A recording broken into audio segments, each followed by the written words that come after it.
Flirty, may I speak how I should pronounce your name? Your last name, sorry.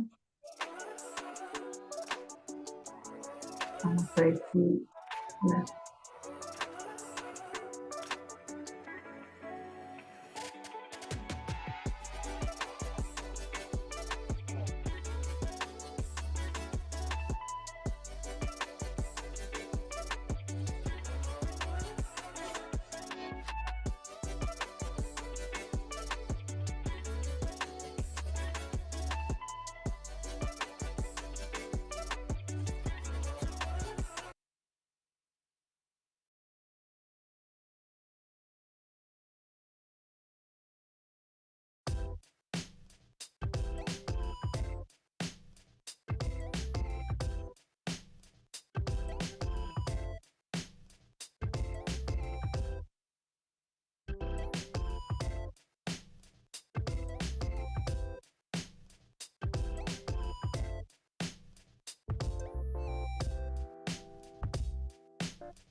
Okay, good afternoon, everyone. We are about to start our next conference.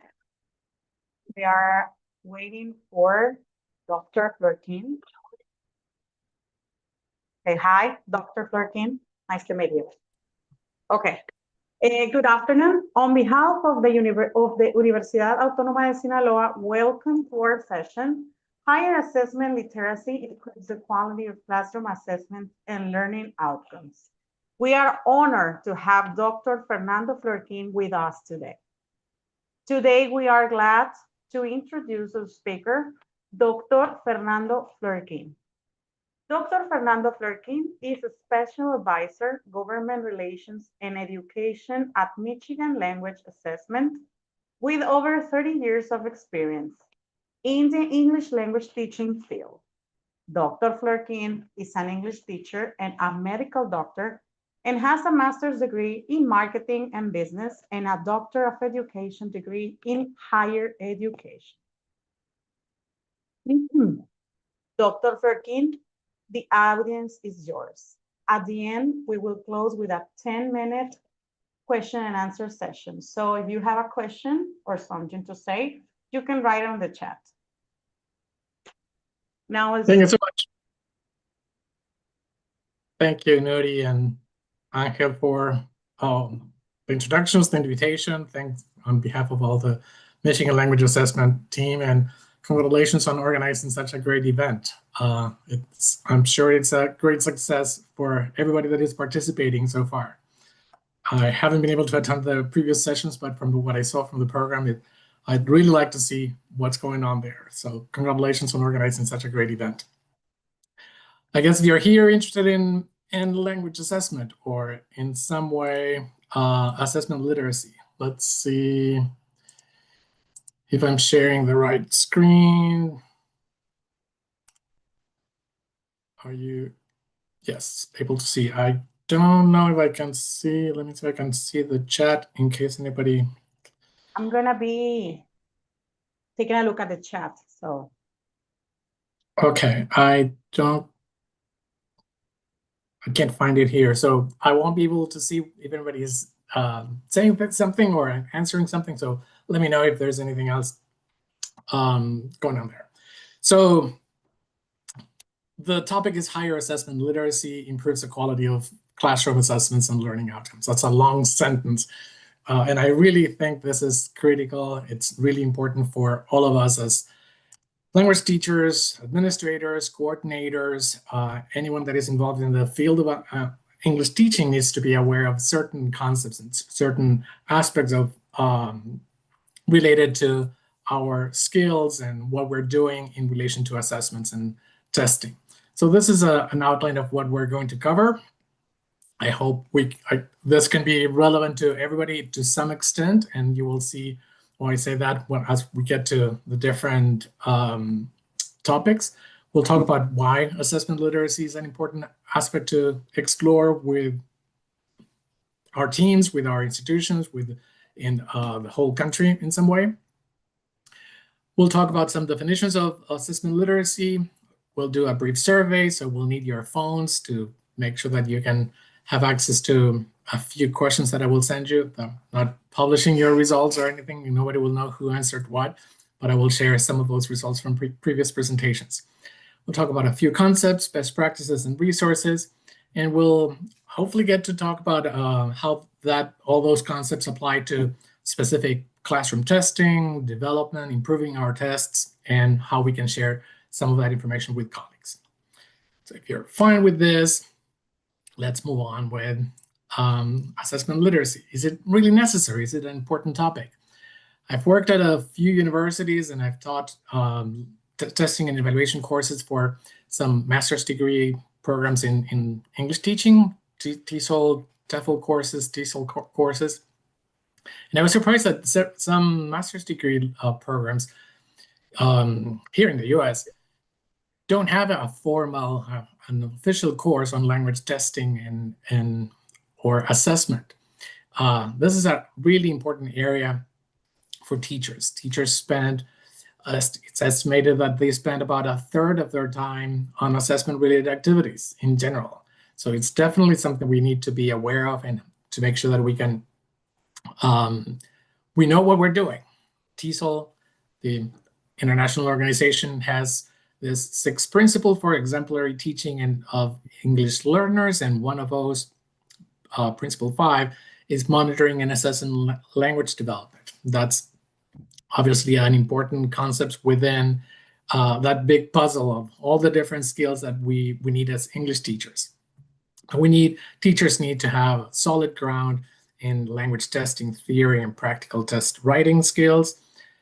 Whether you're writing your own tests or you're implementing other tests that have been developed at the institution or at a national level, you need to know why they were created in a certain way. You need to be able to explain to your students why you're using certain assessment practices, evaluating and critiquing tests, and having the tools to decide whether this is a good test or not, and using test data to make decisions to inform your teaching and to inform learning, of course. So why assessment literacy in general? We know from Linda Taylor here, quoting her, assessment literacy needs to be developed across an increasingly diverse set of test stakeholder groups or constituencies. Not just talking to teachers, but this is including personnel, established or emerging national examination boards, academics and students engaged in language testing research, language teachers, instructors, advisors and decision makers in language planning and education policy. Parents need to know. They always know anyway, so we better teach them what they need to know and give them accurate information about what they need to know. Politicians that are responsible for making policies or to passing legislation that affects what we're doing, and the general public. So it's a critical area in English language teaching, the field overall. It's not just for testing experts. Assessment has a high impact on our decisions and what happens with as a result of our courses. Obviously on students' learning. So if you want to place a student in the right place, we're using testing or assessments to decide whether students are graduating from a certain program or if they will exit an entire academic program, or they can be admitted to a university or to a specific program. All those are important decisions that might change their lives, that might delay their dreams and their expectations about what they can do in their lives. So it's important to involve a lot of people, lots of stakeholders, and that's one of the things that we'll talk about. So we're not discussing these questions right now, but it's important for you and your colleagues at your institutions to consider the answers to some of these questions. What do you think is the status of assessment literacy at your institutions? Are you confident about everybody's knowledge about assessment concepts and practices and how things are going in relation to assessment and how everybody feels in terms of the implementation of assessment practices? What is being done to strengthen teachers' assessment literacy? And what is being done to improve students' knowledge about assessment concepts? Do your students know why they're being tested in a certain way or assessed in a certain way? Do they know the criteria that are used in order to assess their performance? Do you know why you're choosing those criteria to discuss with them how they can improve, how they will pass this course, how will they accomplish the expectations for the course? What barriers do you find at your institutions and how do you think you can overcome them? So these are important questions to start thinking and joining with colleagues and deciding what can be done. So in terms of some definitions of assessment literacy, everybody, you have your expectations obviously, but here there are 3 different authors that talked about assessment literacy in particular. Stiggins refers to says that assessment literacy involves teachers' understanding of what assessment methods to use and when to use them so they can gather reliable information and data about students' achievements. Assessment literacy also incorporates teachers' ability to communicate results effectively to students, parents, and other education professionals. So it's more than just knowing how to assess, when to assess, how, but also sharing those results, explaining in terms that everybody understands, and all those different involved people, those stakeholders can follow you. Other authors refer to language assessment literacy as referring to the familiarity and measurement practice and with measurement practices and the application of that knowledge to classroom practices in general, and specifically about testing issues related to assessing language. And Davis describes language assessment literacy as being composed of 3 elements: skills, knowledge, and principles. We'll talk about a little bit about some of these few concepts. So this is a good summary in some way of what we're expecting people to know when we're talking about assessment literacy, in particular teachers. They need to know what to assess, why they are assessing, explaining their practices and their rationale for those decisions, how to assess, what the possible problems with assessment might be, and how to prevent those problems from occurring. And they should also be familiar with the possible negative consequences of poor assessments and making sure that they can address those properly. So we'll need your cell phones now. get them out, and I'm not going to be able to share your results right now, but I will share other results from similar surveys. So I'll give you a little time to answer a few questions that are related to how important certain concepts are, how satisfied you are with those concepts, and I'll ask you a few questions that about testing and assessment. So the sample of people that I've been presenting this at different events, at different conferences on assessment literacy in the US, in Europe, in Latin America. So the compiled responses from all the different presentations, I'll share the results so far, but this is the breakdown. That graph shows where they come from. They're kind of sort of evenly distributed between higher education, private programs, K through 12, intensive English programs, nonprofits, and other institutions. So you can see there's a variety of backgrounds, and it's not just university teachers or teachers working at a particular type of program. So I'll give you 2 minutes, go and scan this QR code so you can see survey. You should have access to that, and I don't know, do a thumbs up or some reactions showing that you're able to access it in some way. And I'll wait, give you a couple of minutes, and so that you can answer a few questions. If you have to scroll down, there are several concepts that you have to choose. It should be pretty quick. Don't think too much about it. It's basically how you feel about that right now. You don't have to Google the concepts or don't cheat. Just respond with your honest questions right now. So I'll shut up for a minute and give you a couple of minutes.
Maybe share your response or a thumbs up or something to know when you're done so we can start again.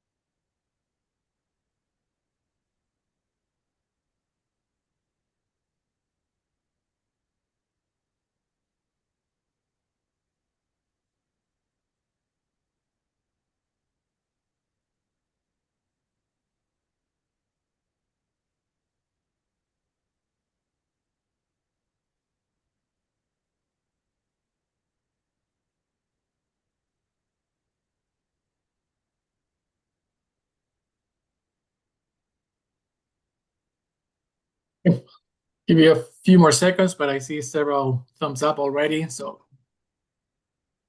did you have fun? Did you like those questions or?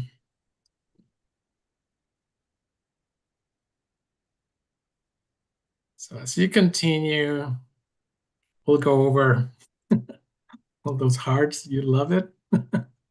There's some testing assessment fans here, it seems. Well, great. There's a few more responses. Let me share some of the responses that I've seen so far from previous sessions. So here I have two graphs. The first one on the left showing how important those concepts are. That's the first question that you answered. And you had several concepts to decide which ones, to what extent you consider those are important or how important they are for you. And on the other side, you have how satisfied all these people felt in relation to the same concepts. These are general concepts that were gathered from a variety of sources and put together for the survey from those different definitions and different articles on assessment literacy.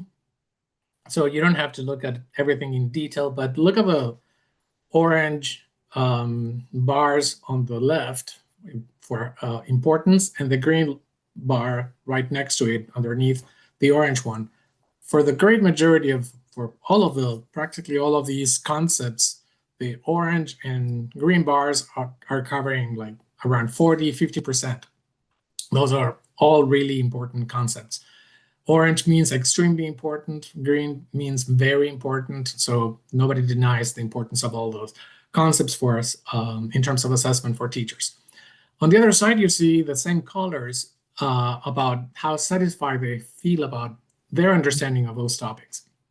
And the orange bars are much smaller. That's the extremely satisfied. And the great majority are green.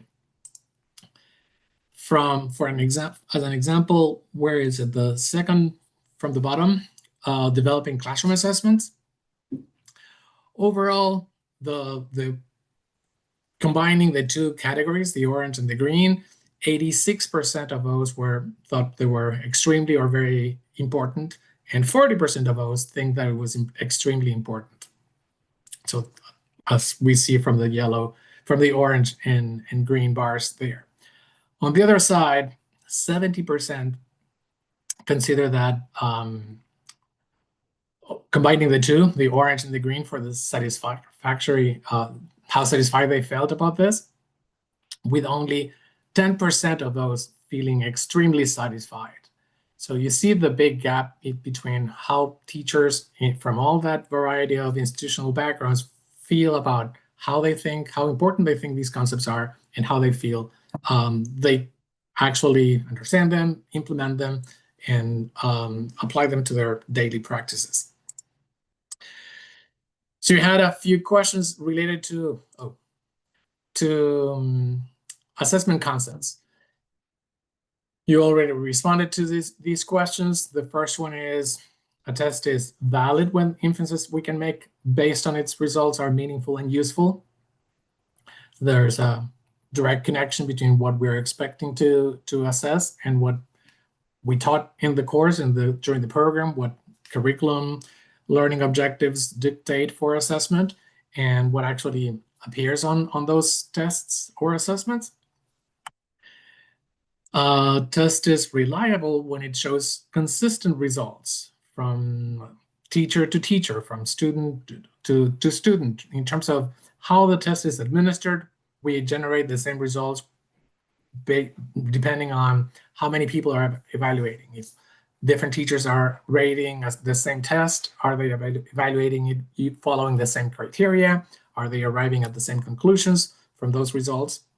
Which is important when we're working, in our case, in particular, for standardized testing. We have to make sure that all the test takers are treated fairly and equally, and that applies to classroom assessments as well. Test meets the principle of face validity when different stakeholders consider that the test is relevant and useful. People, students or parents or organizations that are accepting the results of those tests, or the universities that they're going to, they understand that the test really measures what it's supposed to measure, and that's when we talk about face validity. And authenticity in a test can be accomplished when it was all of the above. All those items are well contextualized, the tasks are related to a central theme, potentially. but they reflect real-world situations or contexts that require the use of the language for a more realistic purpose. The context, the topics are familiar and relevant to the students. So all that is reflected under authentic testing.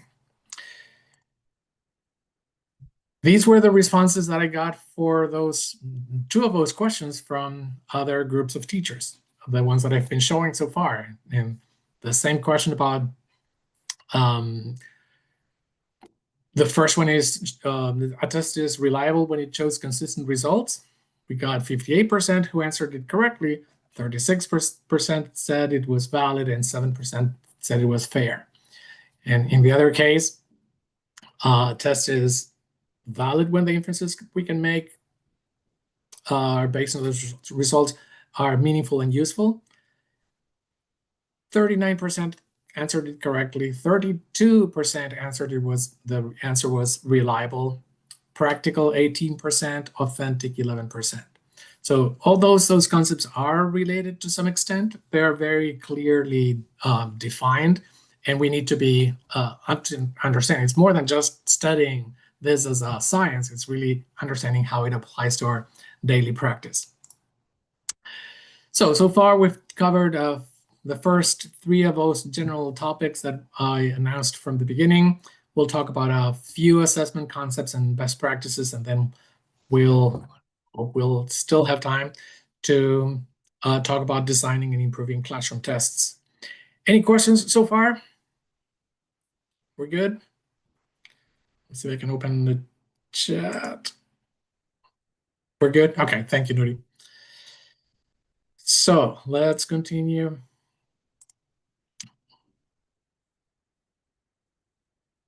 With some assessment concepts, assessment literacy. You already saw 3, 4 of these. We just quickly reviewed validity, reliability, authenticity, and face validity very quickly, honestly. I'm not going to ask you to repeat any of those definitions or that you could memorize in 3 seconds. But see if you can at least identify from these general descriptions or definitions, 1 or 2 of those, the other ones, not validity or reliability or face validity or authenticity, which we already reviewed, or you can find them here if you want. But try to see if you can find practicality or impact or washback. Is there anything else?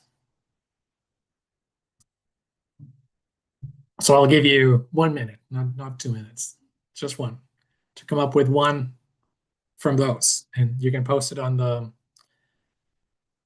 chat, like 1C or whatever letter and number combination.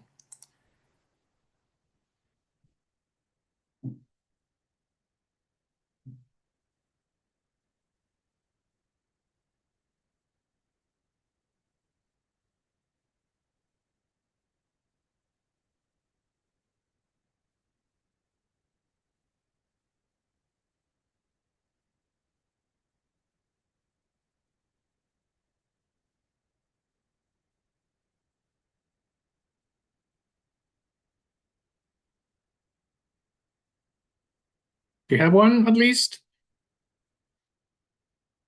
To identify any of them?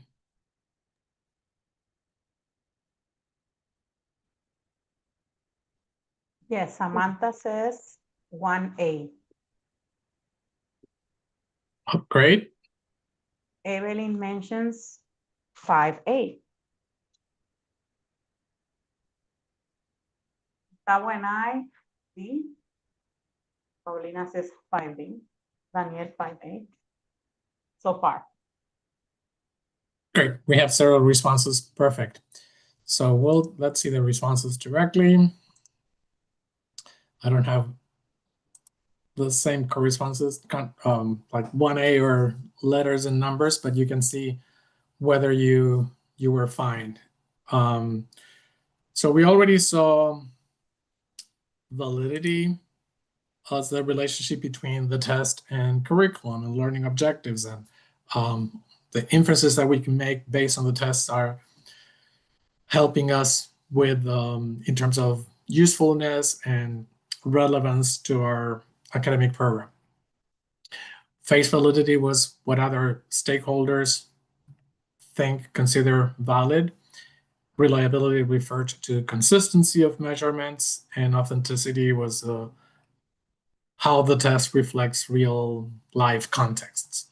So impact is the total effect on the test on the educational process on the wider community, how it affects, and watchback is a related concept, the effect on the teaching and learning leading to it.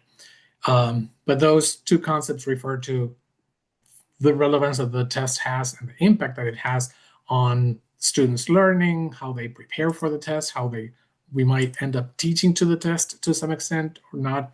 Obviously, how the test is generating practices that are leading to better results, or not always good results, but it might be positive or a negative impact on the teaching and learning processes there.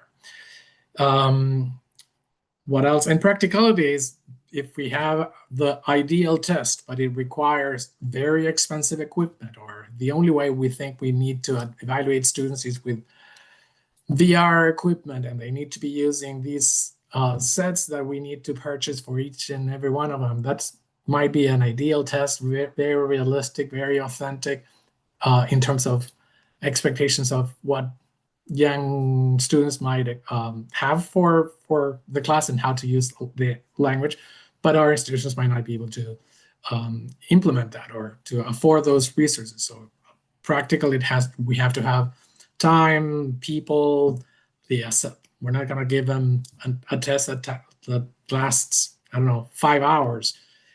We will need to make sure that it is practical in terms of our teaching context, the resources that we have.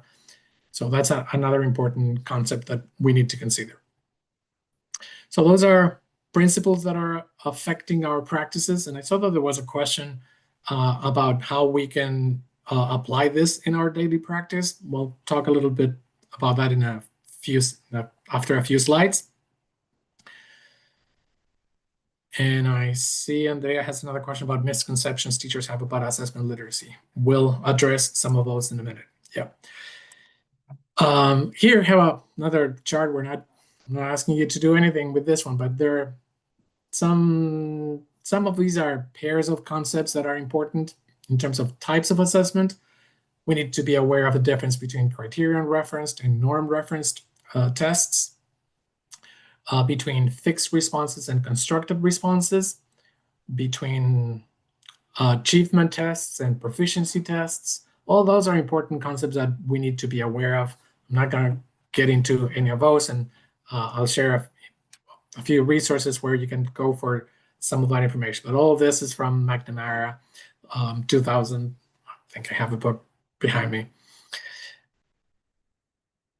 So let's look at some practices, best practices and resources. Besides those principles and some of these concepts that we were just talking about, what other concepts do you think teachers should have about assessment, should know about as part of their assessment literacy? And that might be related to Andrea's question about misconceptions. What do you think should be part of this overall assessment literacy concepts that everybody should know about? You can write them here. I did manage to include the chat and the slides and the notes and everything on one screen. So we have assessment principles that we talked about. What else? Types of assessments and purposes. We talked about achievement and proficiency and criteria for rubric assessments, right? Scoring and using rubrics and scoring criteria of different kinds. Perfect. What else should be included within personalizing to each student and how everybody will be treated in the same way? Yeah.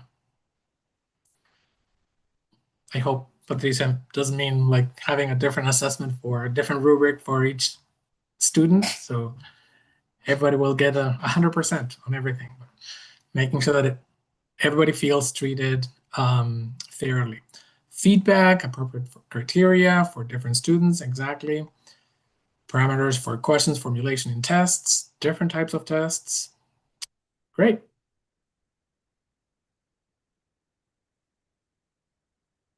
Practical, within available resources, recognizing mistakes and provide feedback. Excellent, yes. Diagnostic, formative, assessment, summative assessments. Great ideas, definitely. You have the great majority of that. You can see where I got this from, Jung 2013, but these are some of the most common concepts that are recommended to include within assessment literacy workshops, awareness sessions, discussions, making sure that teachers know about these concepts and know how to implement them, how to apply them to their daily practices. Writing items and writing test specifications for our items, and how do we define what the test will be about. We'll talk a little about that in a little later. Test administration procedures and how to administer the test in the same way for all students. Test scoring, you were talking about the rubrics. Will we give them numeric scores, letter grades? Will there be rubrics interpreting all of that? Standardized testing, test critiquing, test taking skills and test taking strategies, all the concepts behind testing theory, all the concepts like the principles we discussed previously: validity, reliability, authenticity, practicality, basic statistics. To some extent, we might need to show how the scores are distributed in class or within our institution in some way. Ethics, history, well, we might need to know what happened before or now so that we understand the evolution of language testing and where we are today. Classroom assessment and developing classroom assessments, alternative or performance assessments, rubric development and understanding the differences between analytic and holistic rubrics, training raters and all the procedures behind that reliability quality assurance, and test accommodations. There might be students who need special accommodations for different reasons, and we need to be able to provide for those. So these are here. There's a list of resources that where you can go for some of these general ideas. EALTA is the European Association for Language Testing and Assessment, and it has a list of guidelines of good practice in testing and assessment. What I liked about this from their website, and the website is at the top of a slide here, these guidelines for good practice are addressed primarily to 3 different audiences: those involved in the training of teachers in testing and assessment, classroom testing and assessment, and the development of tests in national institutional testing units or centers. So it's at an institutional level, those testing experts that work on testing professionally, but also classroom testing and assessment, things that every teacher does. So you will find these are general principles, different guidelines to implement in your own classroom assessments. It's not just for testing experts. This is from Cambridge University Press and Assessment. They were Cambridge English at that time when they published these principles of good practice. Cambridge is one of our parent organizations for Michigan Language Assessment, but they have a lot of research published and lots of resources that are publicly available on assessment principles of good practice and general assessment practices.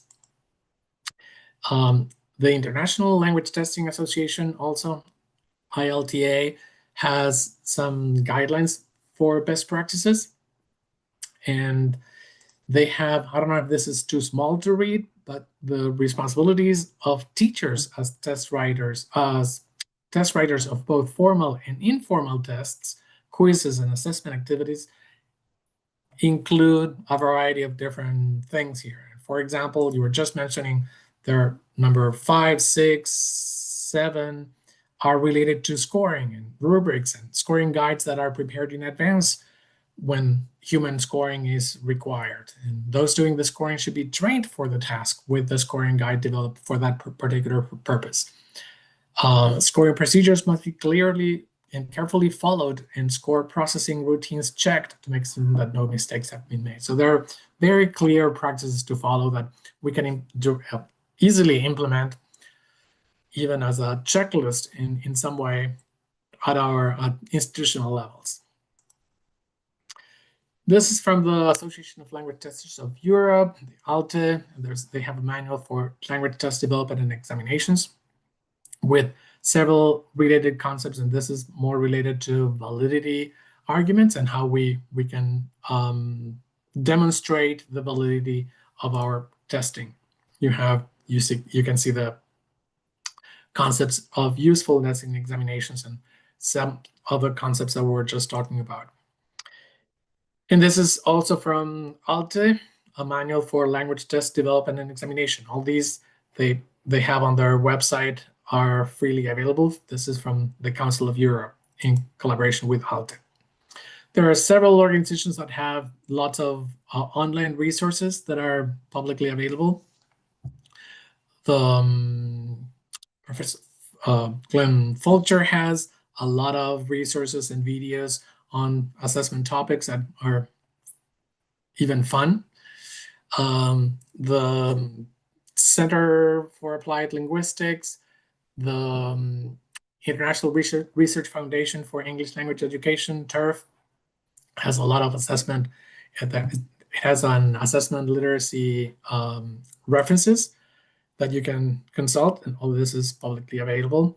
There are several journals and publications that are used in the general field, but they are available most likely through your institutions, your libraries, webinars, other organizations that are offering different types of sessions that are available as well. So if we can get how those concepts apply to daily practices. Here we have a kind of flow chart showing some general explanation of the classroom test development process, or an ideal classroom test development process. And you can tell me, or you can reflect on this with your colleagues, how this process differs from the steps that you follow when developing classroom tests. So we begin thinking about the team who will be working on this. Is it just yourself, or are you working with a team of teachers, or with there's a testing division or a center that develops those tests with input from teachers, from others? Who is the team that will be working on this?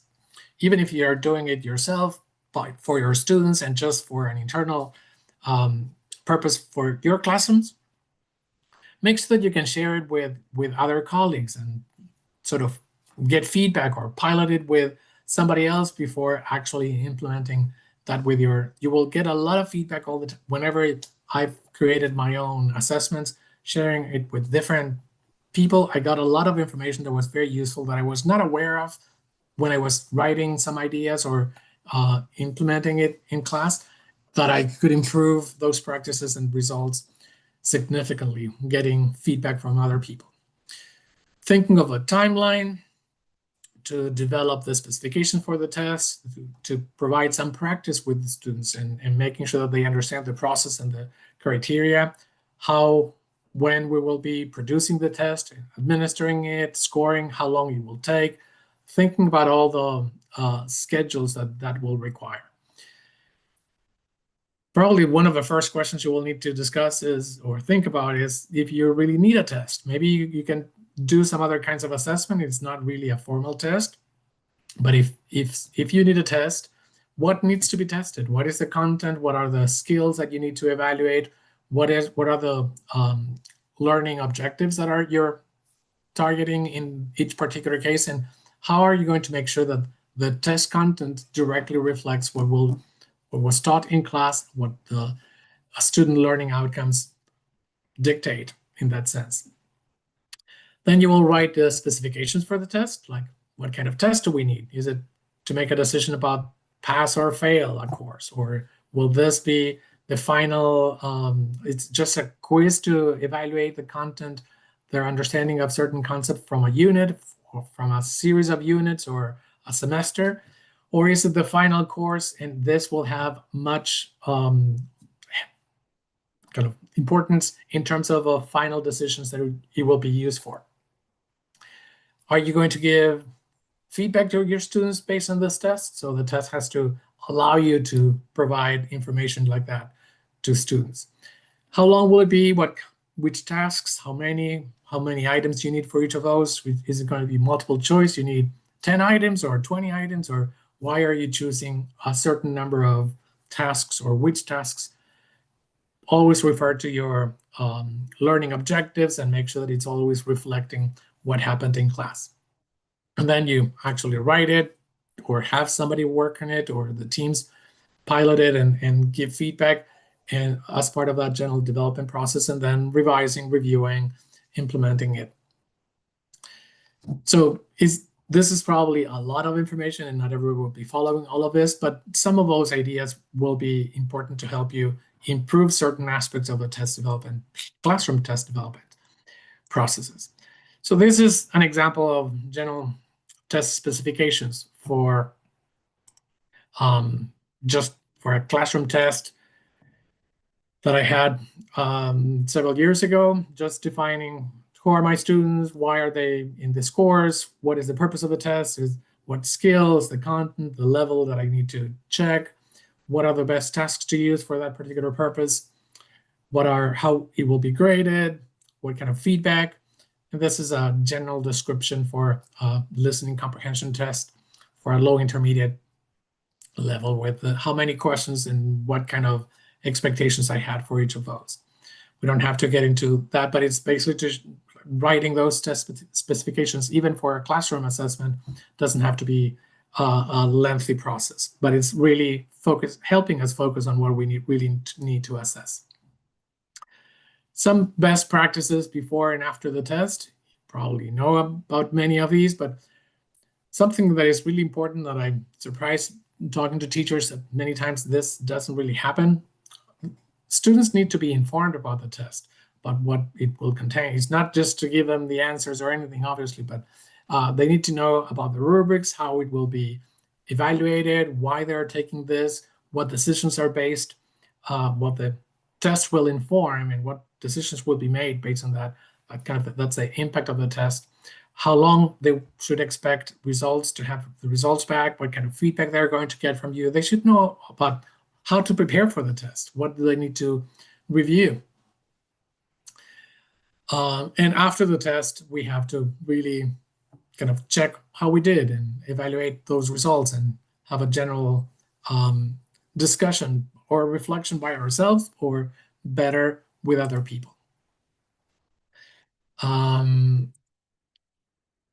We're about to get to have 10 minutes left at this point. My last couple of things, we're going to encourage you to share this information with colleagues, and discussing what topics are important, to having round table discussions, and how you can improve the assessment literacy levels within your institutions, within your teams, within your departments, so that you can expand the circle of people who are very well trained, who are really satisfied, and they show extremely satisfied in the next surveys about their comprehension of assessment literacy concepts. Do you have any questions?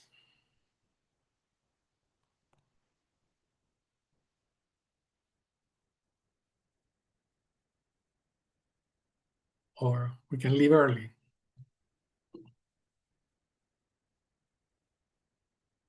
There are some questions in the chat.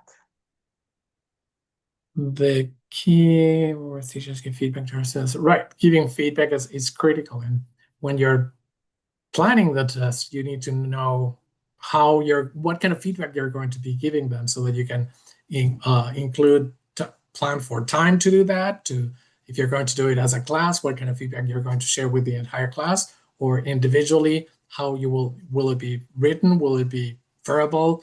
Do you need to illustrate certain things and pull out some of the students and work with them individually to help them understand the concepts that they might need help with? So yeah, definitely. What else? No, everything clear? That's great. That was excellent. Any other comments? Any other experiences? Anything else you would like to share? Hope these concepts and ideas and revisions, I'm sure that you've seen them at some point, but how to translate that into what happens in classes is what really counts. If you feel free to ask the team if you want to get the slides, I can share them with the organizers and they can share them with you. Okay. How do I apply this evaluation criteria or daily practice for some? Well, you have you're always you don't have to be just talking about testing or formal tests or multiple choice and true false and that. You will have a lot of different types of assessments that you do informally in many ways, and that will count probably at your institution. Who was it, Miguel? Without testing systems, you're still assessing students in one way or another. There might be more informal assessments and there might be other more performance assessments rather than achievement tests at the end of a unit or a semester. So everything up, the same concepts apply to performance assessments or other kinds of more informal and everyday types of assessments that you can implement in class, and you have to consider when you're designing those as well.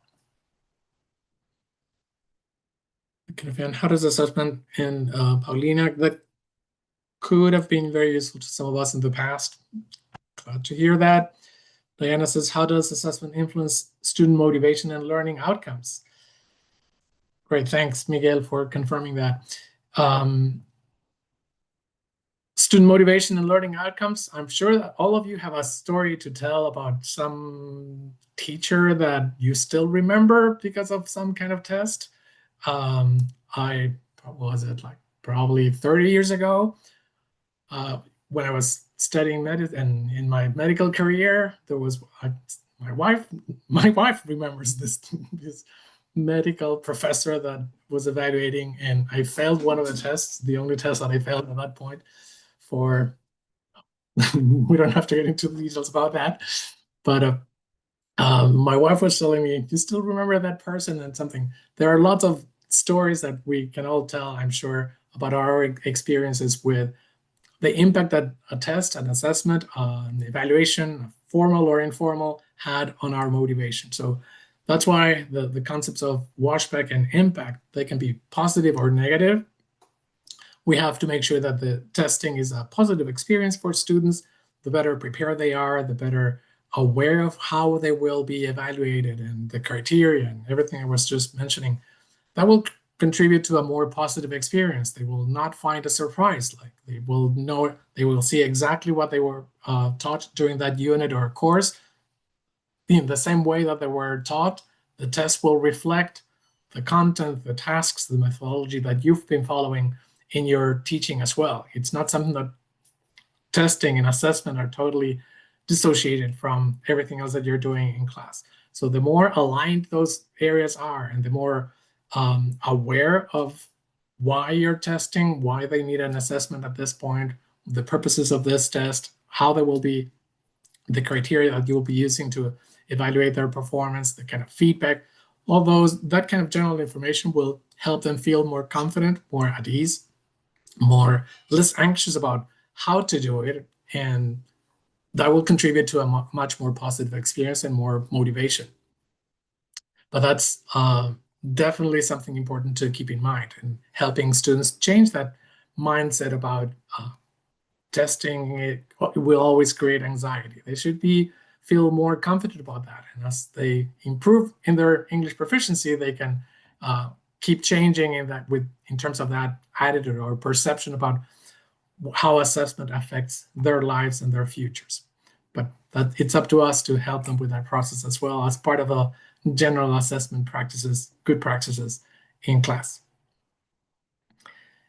Any other questions or anything else?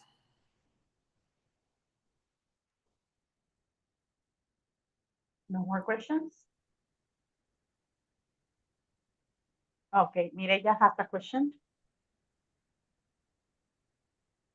Can you write your question on the chat, Mireya, please? If some of you have any other question, please write it on the chat. We have groups of around 50 students on average.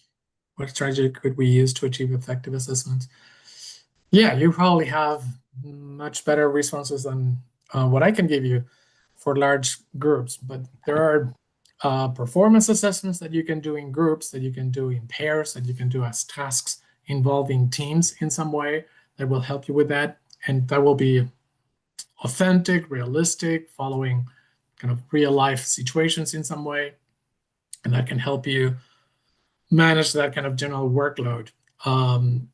In terms of feedback, you will have to decide for anything that is done as groups or in pairs, how you're sharing some feedback about their performance overall with the team. But you might need to know who contributed what to that general assignment, how they divided the work in some way, if that's something that you need to know.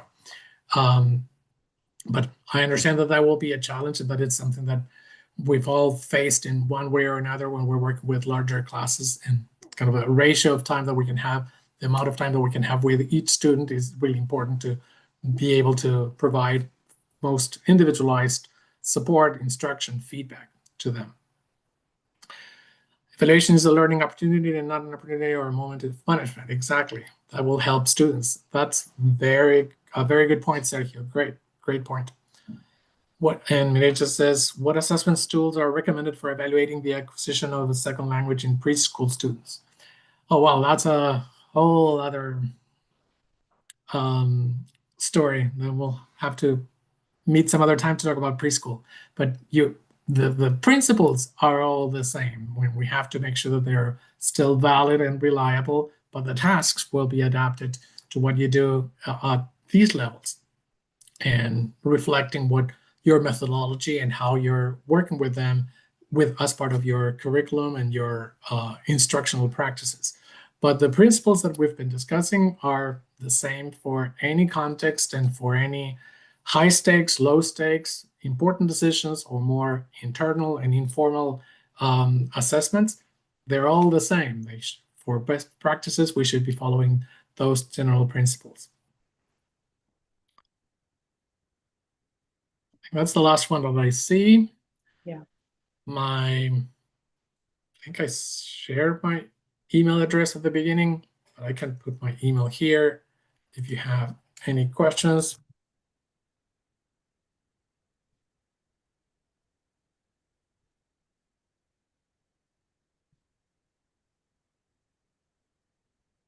And again, thank you to the whole team for the invitation and for organizing such a great event. Okay. Thanks for all your responses.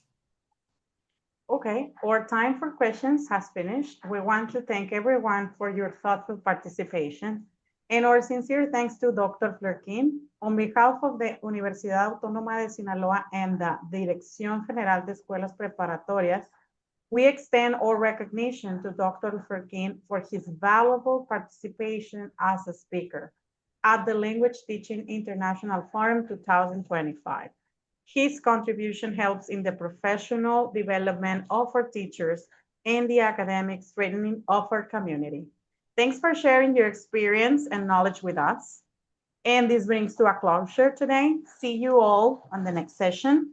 Los esperamos mañana en la conferencia de las 9 de la mañana y en el panel de las 11 de la mañana. Muchas gracias a todos. Thank you very much, Doctor. Enjoy the weekend, the conference. Bye-bye.